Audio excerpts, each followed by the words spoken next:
I sent out the cancellation. They never signed it. I ended up selling the place. However, it was not worth it. And I am grateful for the fact that we were able to get the job done. Of course, I'm grateful for the fact that we will be getting paid. And I would not do it again.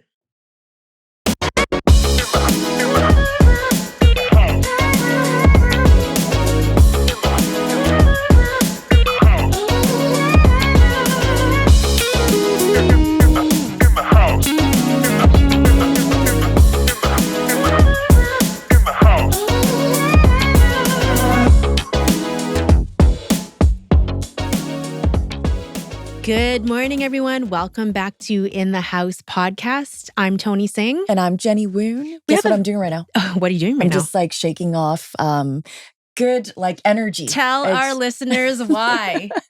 Well, last night I did a rage. I did a micro raging, actually macro raging with a group of ladies. And it was just so good to just move the energy.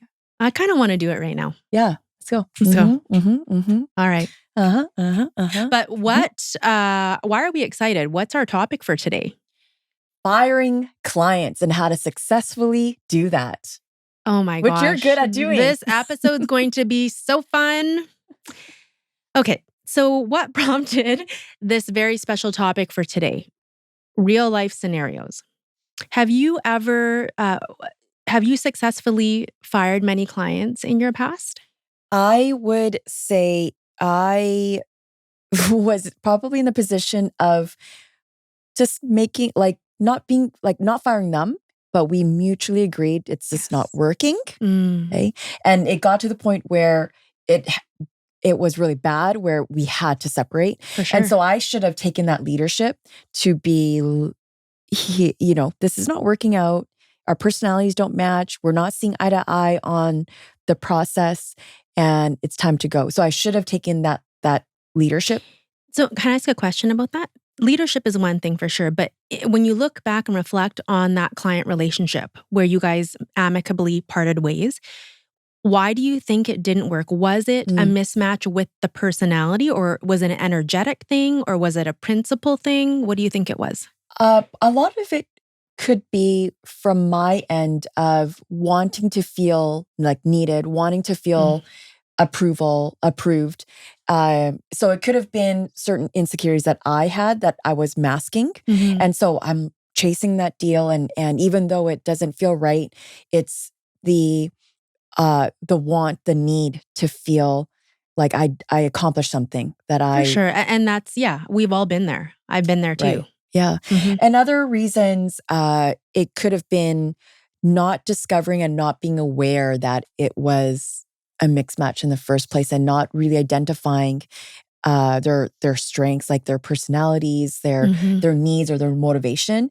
And in our world, you can get really caught up on just the numbers of making sure that you're having to pay your ability to pay the bills, your ability to make the next tier of award, or getting the next transaction, or even just competing against other agents. You don't want another agent to get it. And these are all ego-based, right? Yeah. And we've talked a lot about ego and those kinds of topics on the podcast in the past. Yeah, go ahead. Yeah, so I want to know, have you worked with clients where you knew it was in the wrong situation? Yep, I have. I've been guilty of that before, absolutely. And over the years, I've been in real estate now, I can't remember. It's maybe 13 or 14 years, I don't remember. But over the years, I have been known to let clients go if they were not a right fit. Even now, I made the mistake of choosing to work with somebody that I should not have been working with. And so that's what's so great, right? I honestly should know better. Let's start off with, I did it anyways. How did you know this client? This client was a referral from somebody else. And, in the past, I've also had no problem ending the relationship with a referral if they weren't the right fit, or not even starting. We wouldn't even really get started. Okay. This was a bit of a different scenario. So, walking you guys through the stages, have you ever felt like you have a gut feeling Those gut feelings are really important. And I had the feeling on the listing appointment. I Okay, had the what is that? feeling Where was that feeling sitting? right behind my belly button. Okay. And everybody feels intuition very in different ways. It could be in their shoulders, it could be For sure. in their heart, it could be in their stomach. I do also, like when something's not feeling right, I feel it in my digestive system too, same as You're you. right. Thank you for Yeah. mentioning that because everybody's different. So first important thing is to realize where you get those feels and what they mean in your own body so you can detect it. And leaving it out of your left brain, Yeah. the logical and rational side, because your highest true self and your highest vibration is your intuition. I know it's hard to put a finger on it because it's not tangible, but it is the most, like the highest divine self. Absolutely. You guys get it. You know, we've been talking about this stuff for a while. So that happened. And you know what? I did push it aside. We decided to work with this person. And honestly, this is a fantastic reminder. I'm so grateful for this opportunity, for the reminder that it's very important to follow my gut feelings and also only work with aligned clients. This person's not an aligned client. So it's a good reminder. I made that mistake. We worked together, and the entire process was just it was so difficult energetically, mentally, physically, right? Even going to physically show the property. Wow. We were not a match. Was the buyer or the seller in the Seller. room when you were showing the home? Like even with No, the energy no. there? No. No, it was just like the So, energy throughout the entire process. Even, part of our listing process is that we will update the seller if the home's not sold, right? So even checking in for those calls, delivering information that the seller would want to be aware of. I let's just dreaded it each and every time. let's go back to, okay, did it trigger anything where maybe your younger self or certain traumas have come up? Like, do you think Such it's a good one of, question. was there a connection there? I don't know if I would consider it a trauma from my younger self. Or even a person in your life that reminded you Well, of there is them? a common theme Okay. actually with this client. So I don't typically work well with people that are highly emotional. Like emotional is okay, but irrational emotional. Okay. Okay. Can you physically describe how that is? Yes. Not okay. So it's hard to describe because there's always a portion of Reenact it. magic. Oh gosh. We're on camera. Okay, let's reenact it. I'm going to change the pricing and everything and where the property is just to keep Good the idea. privacy. Okay. Do you So, want me to prompt you with any questions? Like as if I was you? no, it's okay. I'll just say Okay. what happened. So an example of this would be, okay, let's say we have an apartment complex Mhm. and there's plenty of data that says that the home is worth $1 million maximum. In fact, those homes that sold very recently, more than one, Okay. all sold at $1 million and had upgrades, brand new renovations, and possibly additional parking or storage and a bedroom. Mm-hmm.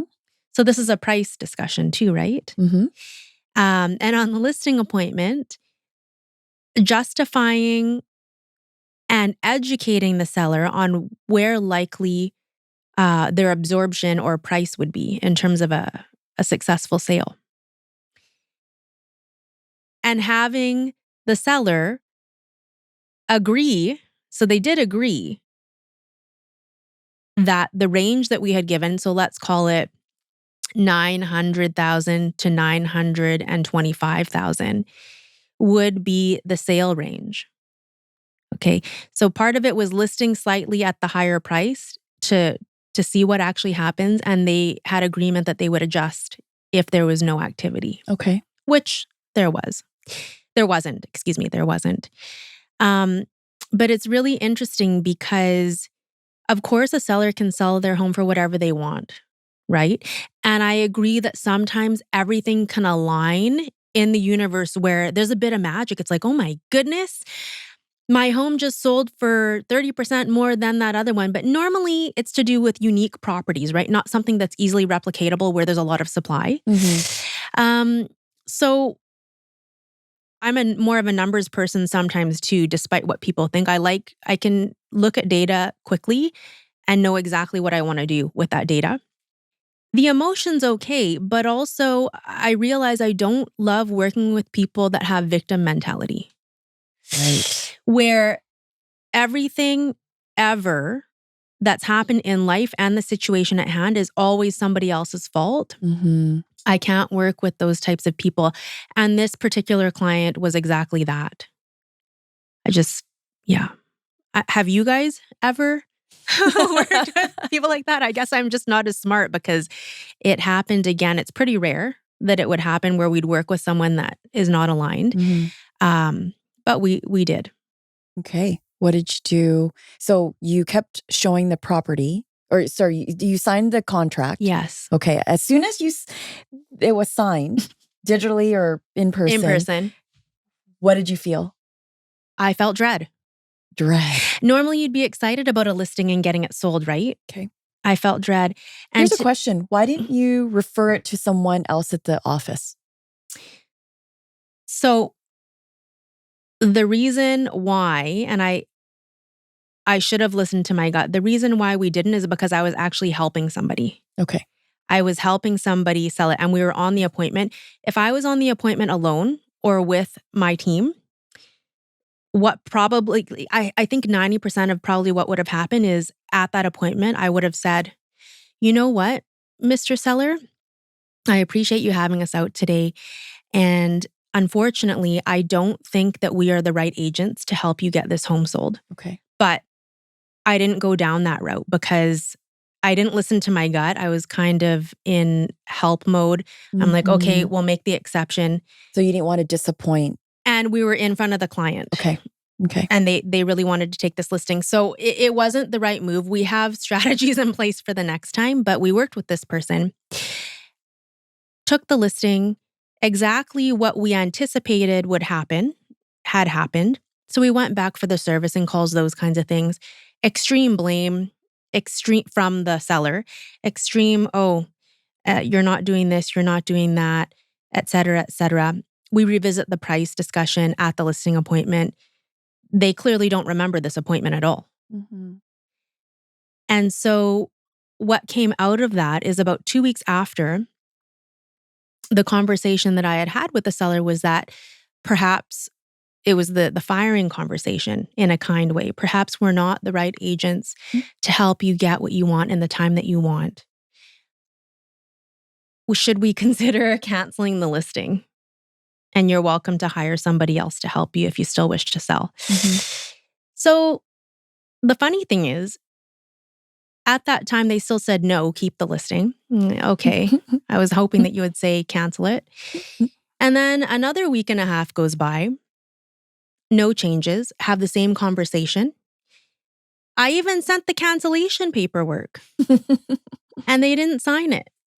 So it's really what it comes back to, though, is that I made a decision. Nobody twisted my arm to do it. I made a decision that was out of alignment with who my ideal clients are. That's very rare for me because the other clients that we were able to help during this time, amazing energy.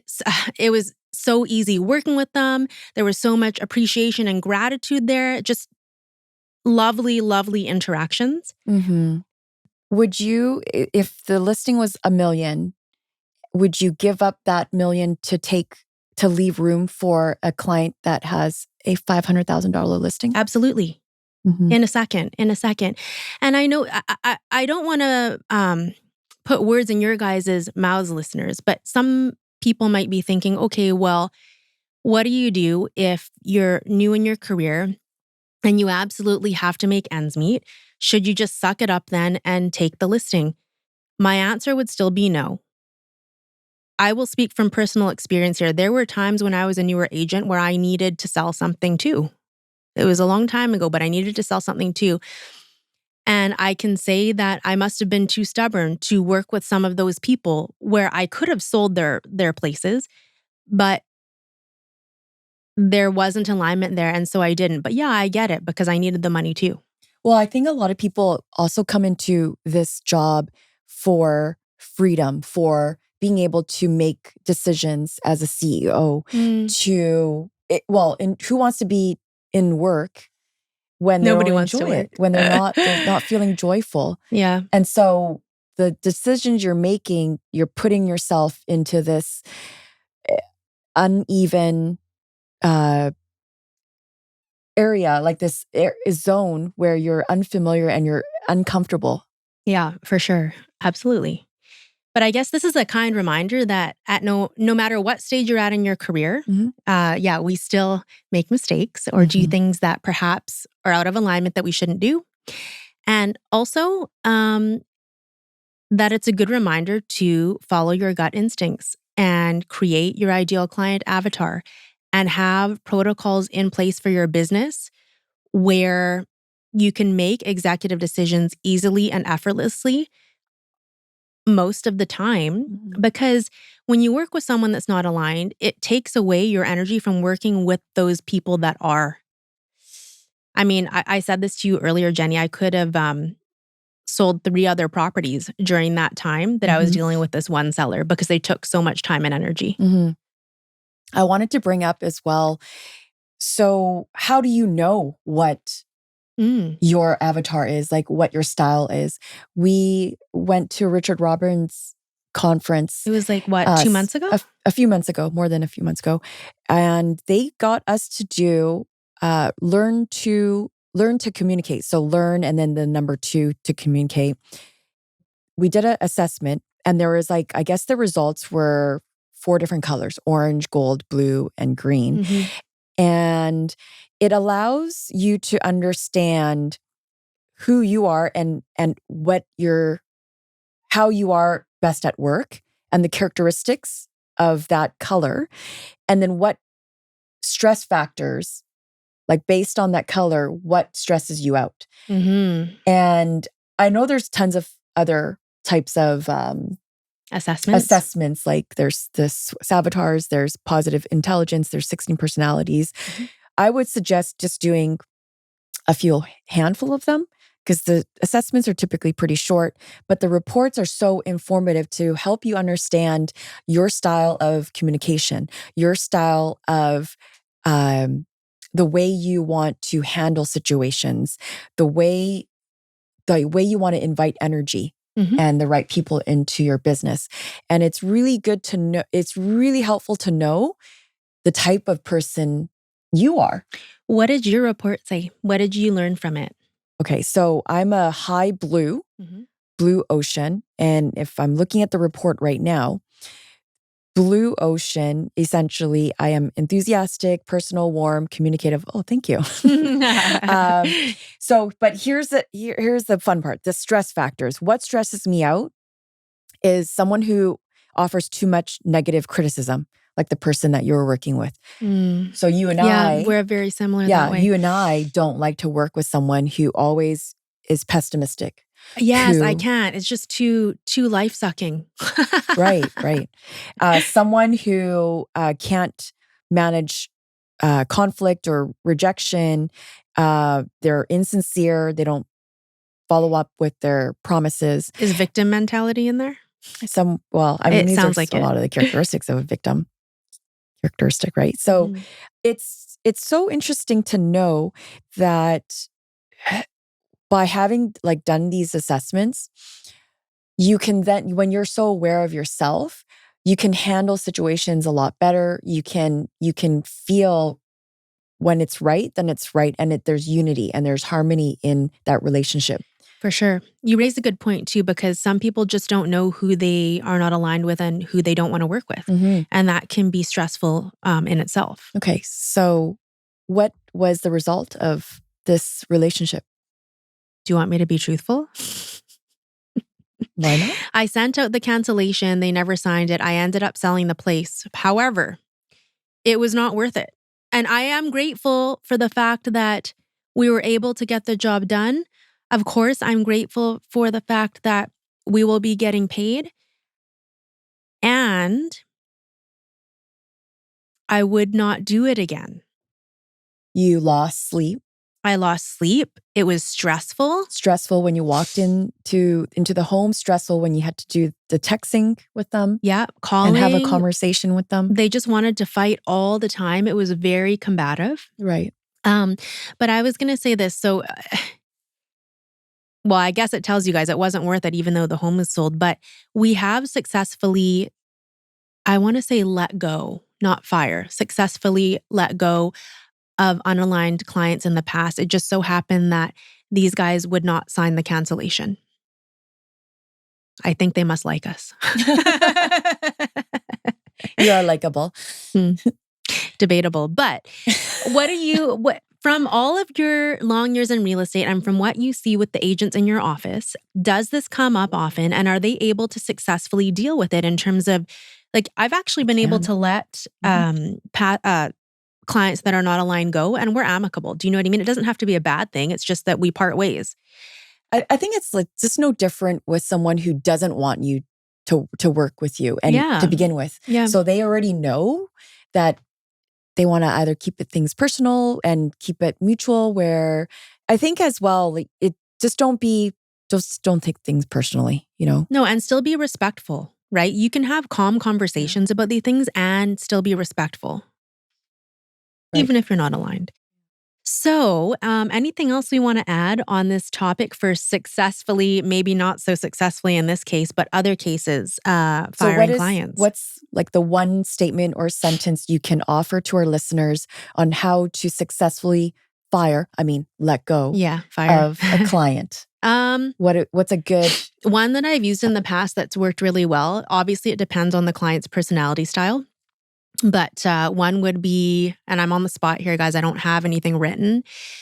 Mr. and Mrs. Seller, I've really appreciated the fact that we've been able to work with each other so far. And I really do want to see you succeed in selling your home and getting exactly what you want. I think at this point, we are not the best fit in order to help you on your journey. Perhaps we should look at canceling the listing so that you guys can find a more aligned fit. And of course, we would wish you all the best moving forward. That sound That's okay? It. We're going to wrap it up with that statement. So well put, Toni. You are so articulate. And also another option is to refer another realtor so that, maybe you can still retrieve a little bit of that commission if that is very important. I have to say something about that. Yes, I want to be clear. I do refer, but there were only 2 or 3 nightmare clients in all of my years of selling real estate. Not bad. I would never refer those people out, even if, because no, it's not even about the personality style. It's just some people, I would not wish that on my mortal enemy agent. Oh, okay. Well, with that being said, hoping you guys were able to learn from this lesson. Or give us tips. If you've let a client go, maybe there's something else that we could use. Yes, thank you so much. And if you guys found this episode useful, don't forget to give us 5 stars, a like, a share, subscribe. And a repost, and a subscribe. Thank you so much for tuning in. Bye. See you next week.